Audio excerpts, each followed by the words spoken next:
মহান রব্বুল আলামিন সূরা ফাজরের ভিতরে আল্লাহ তাআলা বলতেছেন, ওয়াল ফাজরি ওয়া লায়ালিন আশর ওয়াশ শাফিঈ ওয়াল ওয়াতর, ওয়াল ফাজরি ওয়া লায়ালিন আশর। ওয়াল ফাজর অর্থাৎ ফজরের কসম, ফজরের কসম। এখানে আল্লাহ তাআলা ফজরের কসম বলতেছেন। এই ফজরের দ্বারা উদ্দেশ্য জিলহজ মাসের অর্থাৎ কুরবানির দিনের যে ফজর, এই ফজরই উদ্দেশ্য। এই ফজর এমনই একটা ফজর যেই ফজরের ভিতরে, এই ফজরটার ভিতরে কেমন যেন রাত নাই। অর্থাৎ 9 তারিখে হাজিরা যখন আরাফার ময়দান থেকে মাগরিবের নামাজের পর আরাফার ময়দান থেকে হাজিরা রওনা হয়ে চলে যায়, মিনার দিকে রওনা হয়ে যায়। যখন মিনার দিকে রওনা হয়ে যাওয়ার পরে ওই সারাটা রাত হাঁটতে হয়। হাঁটতে হাঁটতে হাঁটতে হাঁটতে এসে মুজদালেফায় এসে সামান্য সময় রাত্রি যাপন করতে হয়। খোলা আকাশের নিচেই সেই বালুর উপরে খালি জায়গায় এইখানে রাত্র যাপন করতে হয়। এইখানে সামান্য সময় রাত্র যাপন করার পরে এই মুজদালেফায় ফজরের নামাজ আদায় করে। ফজরের নামাজ আদায় করেই ফজরের পরপরই শয়তানকে পাথর মারার জন্য বের হয়ে যায়। তো যখন এইখানে মাগরিবের পরের থেকে রওনা হয়েছে, এই যে মাগরিবের পরের থেকে রওনা হয়েছে, সারাটা রাত চলতে হচ্ছে, কেমন যেন এদের এই রাতটা কেমন যেন নেই। এরপরে যায় ফজরের নামাজ। পথে যে কোনো জায়গায় মাগরিব এবং ইশার নামাজ একসাথে পড়ে নিতে হয়। এরপরে যেয়ে মুজদালেফায় যেয়ে ফজরের নামাজ আদায় করতে হয়। তা আল্লাহ তাআলা এই দিনের, এই প্রভাতের যে ফজরের নামাজ রয়েছে, এই সময়ের কসম করে এর গুরুত্বকে বোঝাতে চেয়েছেন। কসম সাধারণত মানুষ যখন তার কথার উপরে আস্থাশীল না হয়, তখন কসমের মাধ্যমে আস্থাশীল করানো হয়। অর্থাৎ কসমকে কেমন যেন একটা সাক্ষীর স্থানে দাঁড় করানো হয়। কিন্তু আল্লাহর ক্ষেত্রে তো আর এই রকম হতে পারে না। আল্লাহর কথা কখনোই মিথ্যা হতে পারে না। তা আল্লাহ এখানে কসম করেছেন কেন? যেই জিনিসের কসম করেছেন সেই জিনিসের গুরুত্ব বোঝানোর জন্য আল্লাহ তাআলা কসম করেছেন। তা আল্লাহ তাআলা এখানে ওয়াল ফাজর, ফজরের নামাজের কসম করেছেন। ওয়াল লায়ালিন আশর, এবং 10টা রাতের কসম করেছেন। 10টা রাত মানে জিলহজ মাসের যে 10টা রাত আছে, এই জিলহজ মাসের 10টা রাতের কসম আল্লাহ তাআলা এখানে করেছেন। ওয়াশ শাফিঈ ওয়াল ওয়াতর, শাফাউন শব্দের অর্থ হচ্ছে জোড়, ওয়াল ওয়াতর, ওয়াতরুন শব্দের অর্থ হচ্ছে বেজোড়। তা শাফাউন এর কসম করছেন, অর্থাৎ আল্লাহ তাআলা ওই জিলহজ মাসের 10 তারিখের কুরবানির দিনের কসম করছেন। ওয়াল ওয়াতর অর্থাৎ জিলহজ মাসের 9 তারিখে কুরবানির পূর্বের দিনের যেই দিনটা আছে, ওই দিনের কসম আল্লাহ তাআলা করতেছেন। সুতরাং এইখানে এই 3টা আয়াতের ভিতরে আল্লাহ তাআলা এই জিলহজ মাসের 10 তারিখের গুরুত্বকে ব্যাপকভাবে বান্দাদেরকে বোঝাতে চেয়েছেন। তারপরও হাদিসের ভিতরে জিলহজ মাসের আমল সম্পর্কে বহুত ফজিলত বর্ণিত হয়েছে। মুহাম্মদুর রাসূলুল্লাহ সাল্লাল্লাহু আলাইহি ওয়াসাল্লাম বলেন যে জিলহজ মাসের 10 তারিখের ভিতরে যেই নেক আমল করা হয়, আল্লাহ তাআলার দরবারে এই নেক আমলের মর্যাদা অত্যন্ত বেশি, অত্যন্ত বেশি।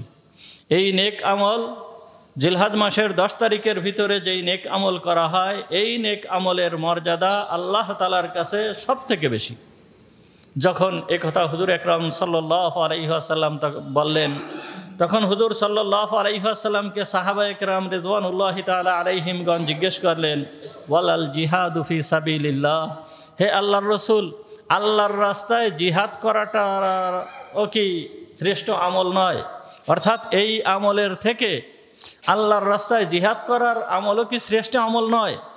তখন হুজুর আকরাম সাল্লাল্লাহু আলাইহি ওয়াসাল্লাম বললেন, ওয়ালাল জিহাদু ফি সাবিলিল্লাহ, আল্লাহর রাস্তায় জিহাদের যে আমল, এই আমল ও এর থেকে শ্রেষ্ঠতম নয়। কিন্তু ওই ব্যক্তি, যেই ব্যক্তি নিজের জান এবং মাল নিয়ে আল্লাহর রাস্তায় বের হয়ে গিয়েছে, বের হয়ে যাওয়ার পরে ও জান এবং মাল কোনোটা নিয়েই ফেরত আসে নাই, এই ব্যক্তির আমল স্বতন্ত্র, এই ব্যক্তির আমল স্বতন্ত্র, এই ব্যক্তির আমল এর থেকে বেশি।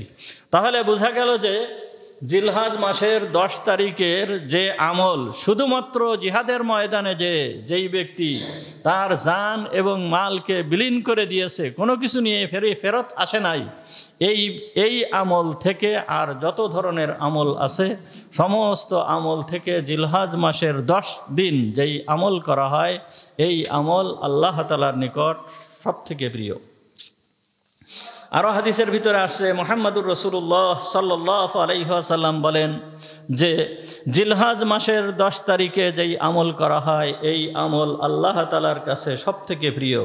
ইয়াহদিলু সিয়ামু কুল্লু ইয়াউমিন মিনহা বিসিয়ামি সানা ওয়া কিয়ামু কুল্লি লাইলাতিন মিনহা বিকিয়ামি লাইলাতিল কদর।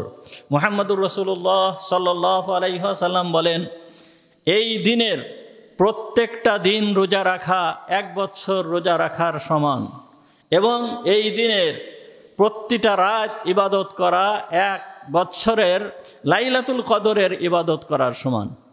তাহলে প্রত্যেক দিন, প্রথম তারিখ, দ্বিতীয় তারিখ, তৃতীয় তারিখ, চতুর্থ তারিখ, পঞ্চম তারিখ, ষষ্ঠ তারিখ, সপ্তম তারিখ, অষ্টম তারিখ, এই 8 দিন রোজা রাখা, 8 দিন রোজা রাখা, প্রত্যেকটা দিন রোজা রাখলে 1 বছরের রোজা রাখার সওয়াব পাবে, এবং প্রত্যেকটা রাত্রে যদি ইবাদত করে তাহলে সে লাইলাতুল কদরের ইবাদতের সমান সওয়াব সে পাবে।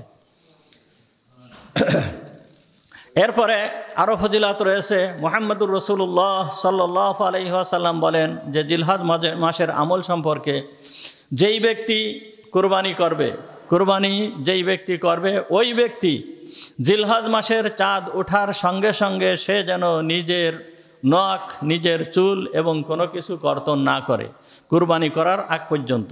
কুরবানি করার পরে এ নিজের নখ এবং চুলকে কর্তন করবে। আরও হাদিসে আসছে, ধরেন যেই সমস্ত ব্যক্তির কুরবানি করার সামর্থ্য নাই, সে কুরবানি করতে পারতেছে না, এমন ব্যক্তি হুজুর আকরাম সাল্লাল্লাহু আলাইহি ওয়াসাল্লামের কাছে জিজ্ঞেস করেছিল। তো মুহাম্মদুর রাসূলুল্লাহ সাল্লাল্লাহু আলাইহি ওয়াসাল্লাম ওই ব্যক্তিকে বলেছিল যে লা তাখুয মিন শা'রিক, তুমি তোমার চুলকে কর্তন, তাখুয মিন শা'রিক, হুজুর সাল্লাল্লাহু আলাইহি ওয়াসাল্লাম বলতেছিলেন তুমি তোমার চুলকে কেটে ফেলবে। অর্থাৎ ঈদের নামাজ পড়ে এসে যেহেতু এই ব্যক্তি তো কুরবানি করতে পারতেছে না, এই ব্যক্তির কুরবানি করার মতন কোনো সামর্থ্য নাই, তা হুজুর সাল্লাল্লাহু আলাইহি ওয়াসাল্লাম বলেন তুমি ওই সময় কি করবে, তাখুযু মিন শাহরিক, তুমি তোমার চুল কাটবে, ওয়া তুকাল্লিমু আযফারাক, এবং তুমি তোমার নখ কাটবে, ওয়া তাকুসসু শারিবাক, এবং তুমি তোমার মোষকে কর্তন করবে, ওয়া তাহলিকু আনাতাক, এবং তোমার অন্যান্য যেই সমস্ত পশম আছে বগলের নিচে, নাভির নিচে,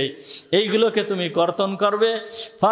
ফাযালিকা তামামু উযহিয়্যাতিকা ইনদাল্লাহি আযজা ওয়া জাল।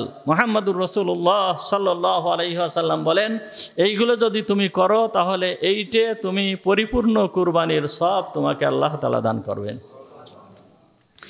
জিলহজ মাসের 9 তারিখ, এই 9 তারিখকে আরাফার দিন বলা হয়। এই আরাফার দিনের রোজার ও বহুত ফজিলাত রয়েছে। মুহাম্মদুর রাসূলুল্লাহ সাল্লাল্লাহু আলাইহি ওয়াসাল্লাম বলেন সিয়ামু ইয়াউমি আরাফাতা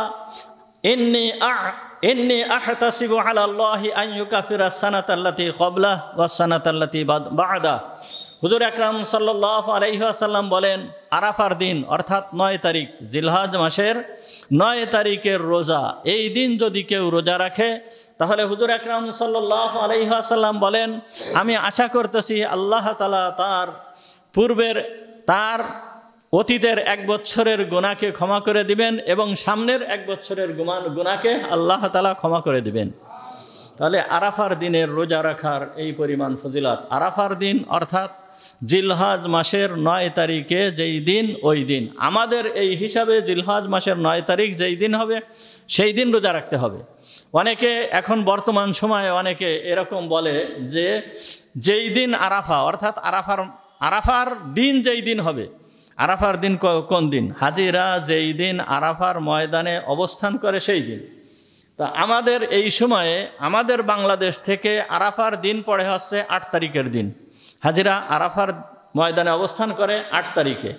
এখন তারা বলে যে ওই 8 তারিখে রোজা রাখতে হবে, তাদের মত অনুযায়ী 8 তারিখে রোজা রাখতে হবে তারা বলে থাকে। কিন্তু সঠিক বিষয় যেইটা হচ্ছে সেটা হচ্ছে যে ওই 8 তারিখে না, আমাদের এইখানের দিন হিসাবে যেই দিন, আমাদের এইখানের 9 তারিখ সেই দিন হচ্ছে আমাদের আরাফার দিন, ওই দিন রোজা রাখতে হবে। জিলহজ মাসের 10 দিন, এই 10 দিন কি কি ইবাদত করতে হবে, কিভাবে ইবাদত করতে হবে, মুহাম্মদুর রাসূলুল্লাহ সাল্লাল্লাহু আলাইহি ওয়াসাল্লাম বলেন, ক্বালা রাসূলুল্লাহ সাল্লাল্লাহু আলাইহি ওয়াসাল্লাম, মা মিন আইয়ামিন আ'যামু ইনদাল্লাহি ওয়ালাল আমালু ফীহিন্না আহাব্বা ইলাল্লাহি মিন হাযিহিল আইয়াম। আল্লাহ তাআলার নিকট এই 10 দিনের ভিতরে যেই আমল করা হয়, এই আমলের থেকে উত্তম আমল আল্লাহ তাআলার নিকট কোনোটি নেই।